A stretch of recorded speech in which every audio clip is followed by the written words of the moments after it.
شمار از قماندانان طالبان در زون شمال کشور روسیه را به حمایت مالی و نظامی از نیروهای مخالف مسلح دولت افغانستان متهم می‌کنند. قماندان خان محمد چریک و قماندان سباون که به روز شنبه با بیش از 200 فرد مسلح تحت امرشان به پروسه صلح در بلخ یکجا شدند، میگویند که ملا هیبت الله رهبر گروه طالبان با روسیه یک پروتکل نظامی انجام داده است و بر اساس آن دولت روسیه مکلف به تامین مخارج نظامی و اکمال نیروهای مخالف مسلح دولت افغانستان است.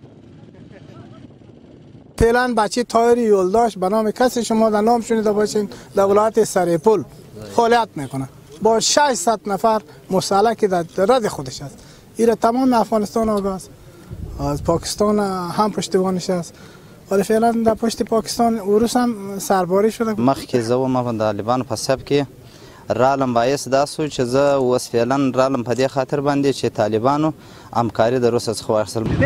منیر فرهاد سخنگوی ولی بلخ پیوستن این قماندانان طالبان را با پروسه صلح در تامین امنیت زون شمال به خصوص ولایت بلخ موثر می‌داند.